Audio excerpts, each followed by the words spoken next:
भाग्य का लिखा कभी नहीं मिटता। Buddha story in Hindi. एक कहानी को शुरू करने से पहले आप कमेंट बॉक्स पर ओम बुद्धाय नमः लिखकर वीडियो को लाइक कर दें। तो चलिए दोस्तों, आज की कहानी को शुरू करते हैं। किसी गांव में एक बहुत ही अज्ञानी पंडित रहता था। एक दिन वह अपने बचपन के दोस्त से मिलने के लिए दूसरे गांव में जा रहा था। उसका वह दोस्त बचपन से ही गूंगा और एक पैर से अपाहिज था। उस पंडित के गांव से उसके दोस्त का घर काफी दूर था। वहां जाने के लिए बीच बीच में कई सारे छोटे छोटे गांव पड़ते थे। पंडित रास्ते में अपनी धुन में चला जा रहा था। चलते चलते उसकी मुलाकात एक व्यक्ति से होती है। वह भी पंडित के साथ चलने लगता है। उस आदमी को देखकर पंडित बहुत खुश हो जाता है। उसने सोचा चलो अच्छा हुआ, साथ साथ चलने से उसका सफर आसानी से कट जाएगा। बात की शुरुआत करने के लिए उस पंडित ने उस व्यक्ति से उसका नाम पूछा तो उसने अपना नाम धर्मराज बताया। पंडित को यह नाम कुछ अजीब सा लगा, लेकिन उसने नाम के विषय में कुछ और पूछना उचित नहीं समझा। दोनों धीरे धीरे साथ में चल रहे थे, तभी रास्ते में एक गांव आता है।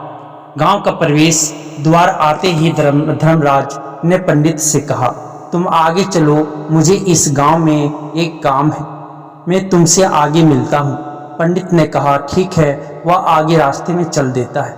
कुछ देर बाद उस गांव में खबर फैली कि एक व्यक्ति को सांड ने अपनी सींग में फंसाकर मार दिया है। जैसे ही सांड ने उस व्यक्ति को मारा, ठीक कुछ ही देर बाद में धर्मराज पंडित के पास आ गया। फिर दोनों चलना शुरू कर देते हैं और चलते चलते एक दूसरे गांव के द्वार पर पहुंच जाते हैं। उस गांव के बाहर एक बड़ा और विशाल मंदिर बना हुआ था। वहां पर आराम करने की सुविधा काफी बढ़िया लग रही थी। पंडित के दोस्त का घर अभी वहां से बहुत दूर था और रात भी होने वाली थी। तो पंडित ने धर्मराज से कहा, रात होने वाली है, पूरे दिन चलते चलते थक भी चुके हैं और भूख भी लगी है, तो यहाँ पर भोजन करके यहीं पर हम विश्राम कर लेते हैं, फिर सुबह के समय आराम से आगे की यात्रा जारी करेंगे। धर्मराज ने कहा ठीक है, मुझे इस गांव में किसी को कुछ जरूरी सामान देने जाना है, तुम भोजन करके आराम करो, मैं बाद में आकर भोजन कर लूँगा। इतना कहकर वह वहाँ से चला जाता है, लेकिन उसके जाते ही कुछ ही देर बाद धुआं उठता हुआ दिखाई देता है और देखते ही देखते पूरे गांव में आग लग जाती है। पंडित ने हैरानी से सोचा कि यह धर्मराज जहां भी जाता है वहां कोई ना कोई अनहोनी जरूर हो जाता है, कुछ तो गड़बड़ है इस व्यक्ति में। लेकिन पंडित ने रात्रि में धर्मराज से कुछ भी पूछना उचित नहीं समझा। सुबह होते ही दोनों फिर से अपनी यात्रा शुरू कर देते हैं। कुछ देर चलने के बाद रास्ते में फिर से एक गांव आता है। धर्मराज ने फिर पंडित से कहा, आप आगे चलिए, मुझे इस गांव में अपने मित्र से मिलने जाना है, मैं अपने दोस्त से मिलने के बाद आगे रास्ते में मिलूंगा। यह कहकर धर्मराज वहां से चला गया, लेकिन पंडित इस बार आगे नहीं गया। वहीं खड़ा होकर धर्मराज को देखता रहा कि वह कहाँ जा रहा है और क्या करता है। तभी थोड़ी देर बाद लोगों की आवाज सुनाई देने लगी कि एक व्यक्ति को सांप ने काट लिया है और उसकी मृत्यु हो गई है। ठीक उसी समय धर्मराज फिर पंडित के पास पहुंच गया, लेकिन इस बार पंडित से रहा नहीं गया और उसने धर्मराज से पूछ ही लिया कि तुम जिस भी गांव में जाते हो वहां कोई ना कोई अनहोनी जरूर हो जाती है, क्या तुम मुझे बता सकते हो या ऐसा क्यों हो रहा है? धर्मराज ने कहा, पंडित जी, आप तो मुझे बहुत अज्ञानी मालूम पड़े हो थे, इसीलिए मैं आपके साथ चलने लगा था, क्योंकि ज्ञानियों का साथ बहुत अच्छा होता है, परंतु आप अभी तक समझ नहीं पाए कि मैं कौन हूँ। पंडित ने कहा, मैं समझ गया हूँ, लेकिन मुझे कुछ शंका है, अगर आप ही अपना उपयुक्त परिचय दे दे तो मेरे लिए आसानी होगी। तब धर्मराज ने जवाब दिया कि मैं अमदूत हूँ और अमराज की आज्ञा से ले उन लोगों के प्राण हरण करता हूँ जिनकी उम्र पूरी हो चुकी है। हालांकि पंडित को पहले से ही इस बात की आशंका थी, फिर भी धर्मराज के मुंह से ये बातें सुनकर वह घबरा गया। लेकिन वह हिम्मत करके पूछता है कि अगर तुम सच में अमदूत हो तो मुझे बताओ, अगली मृत्यु किसकी है? धर्मराज ने जवाब दिया, अगली मृत्यु तुम्हारे उसी मित्र की है जिससे तुम मिलने जा रहे हो। और उसकी मृत्यु का कारण भी तुम ही बनोगे। ये बात सुनकर पंडित सहम गया और सोच में पड़ गया कि अगर सच में यह धर्मराज अमदूत हुआ तो उसकी बात भी सच होगी और उसके कारण मेरे बचपन के सबसे अच्छे मित्र की मृत्यु हो जाएगी। तो सबसे अच्छा तो यही होगा कि मैं अपने मित्र से मिलने ही ना जाऊं। कम से कम मैं उसकी मृत्यु का कारण तो नहीं बनूंगा। धर्मराज ने मुस्कुराते हुए कहा, तुम जो सोच रहे हो वो सब मुझे पता है, मगर तुम्हारे अपने मित्र से मिलने ना जाने से नियति नहीं बदल जाएगी। तुम्हारे मित्र की मृत्यु तो निश्चित है और वह अगले कुछ ही पलों में घटित होने वाली है। महाकाल के मुंह से ऐसी बातें सुनकर पंडित को झटका लगा, क्योंकि महाकाल ने पंडित के मन की बातें पढ़ ली थी, जो कि एक सामान्य व्यक्ति के लिए संभव नहीं है। अब पंडित को विश्वास हो गया कि यह धर्मराज सचमुच में अमदूत ही है। जब पंडित को यह पूर्ण विश्वास हो गया कि धर्मराज जी अमदूत है तो वह घबरा गया। वह अपने मित्र की मृत्यु का कारण नहीं बनना चाहता था, इसीलिए वह झपलट कर अपने गांव की तरफ वापस जाने लगा। लेकिन जैसे ही पंडित वापस जाने के लिए मुड़ा, उसने देखा कि उसका मित्र तेजी से उसकी तरफ चला आ रहा है, जो कि पंडित को देखकर अत्यंत प्रसन्न दिखाई पड़ रहा था। अपने मित्र के आने की गति को देखकर पंडित को ऐसा लगा कि जैसे उसका मित्र काफी देर से उसका ही पीछा कर रहा है, लेकिन वह बचपन से ही गूंगा था और एक पैर से लंगड़ा भी था, इसलिए ना तो वह पंडित को आवाज देकर रोक पाया था और ना ही उस तक पहुंच पा रहा था। लेकिन जैसे ही वह पंडित के पास पहुंचा, अचानक ही जमीन पर गिर पड़ा और उसकी मृत्यु हो गई। पंडित हक्का बक्का होकर धर्मराज की ओर देखने लगा, जैसे कि वह पूछना चाह रहा हो कि आखिर क्या हुआ। धर्मराज पंडित के मन में उठ रहे प्रश्नों को समझ गया और बोला, तुम्हारे मित्र ने पिछले गांव में ही तुम्हें देख लिया था और मैं वहीं से ही तुम्हारा पीछा कर रहा था, लेकिन गूंगा और लंगड़ा होने की वजह से वह तुम तक नहीं पहुंच पाया। उसने अपनी पूरी ताकत लगाकर तुम तक पहुंचने का प्रयास किया, लेकिन बुढ़ापे में बचपन जैसी ताकत नहीं होती, इसलिए हार्ट अटैक होने के कारण उसकी मृत्यु हो गई, क्योंकि वह तुमसे मिलने के लिए अपने सीमाओं को तोड़कर तुम्हारे पीछे भाग रहा था। इसलिए अपने मित्र की मृत्यु का कारण भी तुम ही कहलाओगे। अब पंडित को पूर्णतः विश्वास हो गया था कि धर्मराज एक अमदूत है और उसका कार्य जीवों के प्राण हरना है।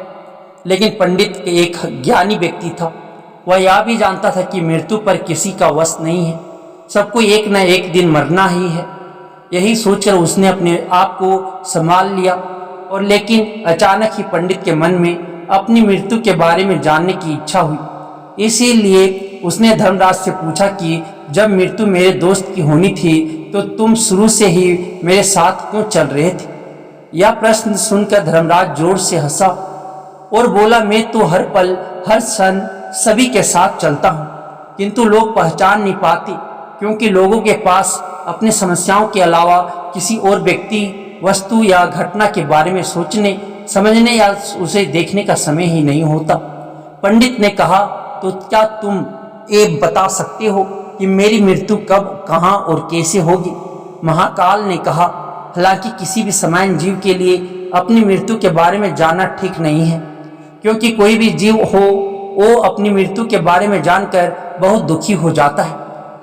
हालांकि तुम ज्ञानी व्यक्ति मालूम पड़ते हो और तुमने जिस तरीके से अपने मित्र की मृत्यु को सहन कर लिया है, उसे देखकर लगता है कि तुम अपनी मृत्यु के बारे में जानकर भी दुखी नहीं होगे। तो तुम्हारी मृत्यु आज से ठीक 6 महीने बाद आज ही के दिन किसी दूसरे राज्य में फांसी लगने से होगी। और सबसे हैरानी की बात तो ये होगी कि तुम स्वयं ही खुशी से उस फांसी को स्वीकार कर लोगे। इतना कहकर धर्मराज वहां से चला गया, क्योंकि अब धर्मराज के पास पंडित के साथ चलते रहने का कोई कारण ना था। इसके बाद पंडित ने अपने मित्र के शरीर का अंतिम संस्कार किया और अथाशक्ति उसके क्रियाक्रम करके अपने गांव वापस आ गया। लेकिन कोई व्यक्ति कितना भी ज्ञानी क्यों ना हो, अपनी मृत्यु के बारे में जानकर दुखी तो होता ही है और मृत्यु से बचने का कोई ना कोई उपाय भी खोजता है। तो पंडित ने भी वही किया, क्योंकि पंडित विद्वान था, इसलिए उसकी पहचान उस राज्य के राजा तक थी। पंडित ने सोचा कि राजा के पास तो कई सारे ज्ञानी मंत्री हैं, वो मेरी मृत्यु से संबंधित समस्या का कोई ना कोई समाधान निकाल ही लेंगे। पंडित यही सब सोचता हुआ राज दरबार में पहुंच जाता है और राजा से सारी घटना के बारे में बताता है। राजा ने अपने मंत्रियों को सारी समस्या बताई और उनसे सलाह मांगी। अंत में सभी ने विचार विमर्श करके कहा, अगर पंडित की बात सही है तो उसकी मृत्यु भी 6 महीने बाद ही होगी। लेकिन मृत्यु तो तब हो गई जब वह किसी दूसरे राज्य में जाएगा। यदि वह किसी दूसरे राज्य में जाए ही ना तो मृत्यु ही नहीं होगी। मंत्रियों की यह सलाह सुनकर राजा को भी सही लगी। इसके बाद पंडित के रहने की सारी व्यवस्था महल में ही कर दी गई और राजा के आदेश के बिना उस पंडित से किसी को भी नहीं मिलने दिया जाता था। लेकिन पंडित कहीं भी आ जा सकता था ताकि पंडित को ये ना लगे कि वो राजा की कैद में है। परंतु पंडित डर के मारे स्वयं ही कहीं आता जाता नहीं था। धीरे धीरे महीने गुजरे गए और पंडित की मृत्यु का समय नजदीक आने लगा और अंततः वह भी एक दिन आ गया जिस दिन पंडित की मृत्यु होनी थी। तो जिस दिन पंडित की मृत्यु होनी थी उसकी एक रात पहले पंडित डर के मारे जल्दी ही सो गया ताकि जल्दी से वह रात बीत जाए और अगला दिन आ जाए ताकि मृत्यु टल सके। लेकिन पंडित को नींद में चलने की बीमारी थी और अपनी इस बीमारी के बारे में वह स्वयं ही नहीं जानता था। तो फिर राजा मंत्री या किसी वेद को इसके बारे में बताने का कोई प्रश्न ही नहीं उठता। पंडित अपनी मृत्यु को लेकर बहुत चिंतित था। वह पिछले कई दिनों से ठीक से सो भी नहीं पा रहा था और नींद में चलने की बीमारी भी तभी होती है जब व्यक्ति ठीक से सो नहीं पा रहा हो। तो उस रात भी पंडित को नींद में चलने का दौरा पड़ा। वह उठा और महल से निकलकर अस्तबल में गया क्योंकि पंडित राजा का खास मेहमान था। इसलिए किसी भी पहरेदार ने उसे नहीं रोका और ना ही किसी तरह की कोई पूछताछ की। अस्तबल में पहुंचकर वह सबसे तेज चलने वाले घोड़े की पीठ पर सवार होकर नींद में ही अपने राज्य की सीमा से बाहर दूसरे पड़ोसी राज्य में चला गया। इतना ही नहीं, वह दूसरे राज्य के राजा के महल में पहुंच गया। उस महल के पहरेदारों ने भी उसे नहीं रोका और ना ही कोई पूछताछ की। सभी लोग रात्रि का अंतिम प्रहार होने के कारण गहरी नींद में थे। वह पंडित सीधे राजा के सैन्य कक्ष में पहुंचा जहां राजा और रानी सो रहे थे। वह पंडित वहीं जाकर सो गया। सुबह हुई तो राजा ने पंडित को रानी के बगल में सोया हुआ देखा तो वो बहुत क्रोधित हो गया। राजा ने पंडित को कैद करने का आदेश दे दिया। पंडित गिरफ्तार हो गया, लेकिन पंडित भी तो बहुत चक्का था। उसे तो कुछ समझ नहीं आ रहा था कि आखिर वह दूसरे राज्य में और राजा के सैन्य में कैसे पहुंचा। लेकिन वहां उसकी ये सब सुनने वाला कोई नहीं था। राजा ने पंडित को दरबार में पेश करने का आदेश दिया। कुछ देर बाद उस पंडित को दरबार में लाया गया। पंडित को देखते ही राजा इतना आग बबूला हो गया कि उसे फांसी पर चढ़ा देने का हुक्म सुना दिया। फांसी की सजा सुनकर पंडित कांप गया, लेकिन फिर भी थोड़ी सी हिम्मत जुटाकर राजा से बोला, महाराज, मैं नहीं जानता कि मैं राजमहल तक कैसे पहुंचा।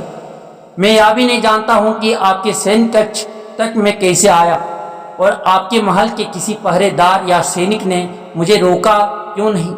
लेकिन मैं इतना जरूर जानता हूं कि आज मेरी मृत्यु होनी थी और वो होनी भी जा रही है। राजा को यह बात थोड़ी अजीब लगी। उसने पंडित से पूछा, तुम्हें कैसे पता कि आज तुम्हारी मृत्यु होनी है? राजा के इस प्रश्न के जवाब में पंडित ने पिछले 6 महीने का सारा वाकया राजा को सुना दिया और बोला, महाराज, मेरी क्या किसी भी सामान्य व्यक्ति में इतना साहस नहीं कि वह राजा के सैन्य कक्ष में राजा की उपस्थिति में रानी के साथ सो जाए। राजा को पंडित की बात में थोड़ा तर्क दिखाई पड़ा, परंतु उसने सोचा कि यह मृत्यु से बचने के लिए धर्मराज और उसके द्वारा मैं अपनी मृत्यु की भविष्यवाणी की कहानी बना रहा है। इसलिए राजा ने पंडित से कहा, यदि तुम्हारी बात सत्य है और आज ये तुम्हारी मृत्यु का दिन है, जैसा कि अमदूत धर्मराज ने तुमसे कहा था, तो आज तुम्हारी मृत्यु का कारण मैं नहीं बनूंगा। लेकिन यदि तुम्हारी बात झूठी निकली तो निश्चित ही आज तुम्हारी मृत्यु का दिन होगा, क्योंकि जिस राज्य से पंडित आया था उस राज्य का राजा इस राजा का मित्र था।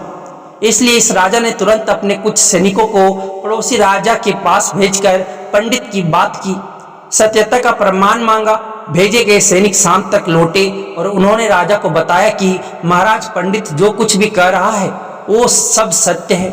पड़ोसी राज्य के राजा ने पिछले 6 महीने से पंडित के रहने की सारी व्यवस्था अपने ही महल में कर रखी थी। पंडित राजा का खास मेहमान था।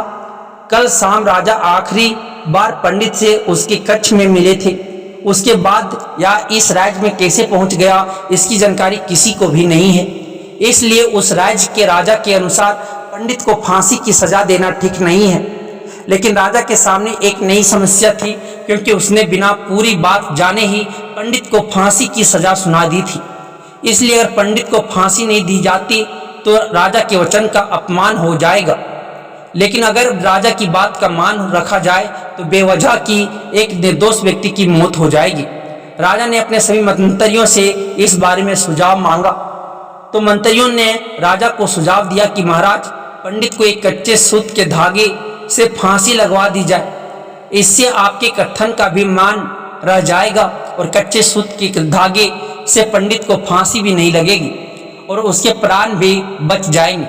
राजा को मंत्रियों का यह सुझाव पसंद आया और उसने ऐसा ही करने का आदेश दे दिया।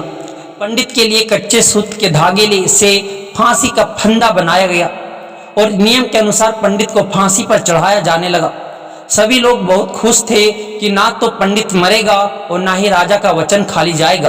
पंडित को भी पूर्ण विश्वास था ये सूत के धागे से तो उसकी मृत्यु हो ही नहीं सकती, इसलिए उसी पर चढ़ने के लिए तैयार हो गया। जैसा कि धर्मराज ने भविष्यवाणी की थी कि तुम खुद ही अपनी फांसी को स्वीकार करोगे। लेकिन जैसे ही पंडित को फांसी दी गई, सूत का धागा तो टूट गया, लेकिन टूटने से पहले उसने अपना काम कर दिया था। पंडित के गले की एक नस सूत के धागे के झटके से कट चुकी थी और पंडित जमीन पर पड़ा तड़प रहा था। उसी पल उसके गले से खून की फुहार निकल रही थी और देखते ही देखते पंडित का शरीर पूरी तरह से शांत हो गया। सभी लोग आश्चर्यचकित थे और पंडित को मरता हुआ देख रहे थे। किसी को विश्वास नहीं हो रहा था कि कच्चे सूत के धागे से भी किसी इंसान की मृत्यु हो सकती है। लेकिन घटना तो घट चुकी थी। नियति ने अपना काम कर दिया था और धर्मराज की भविष्यवाणी सच हो चुकी थी। श्रीमद् भागवत गीता में भगवान श्री कृष्ण ने कहा है, जो होना होता है वो होकर ही रहता है।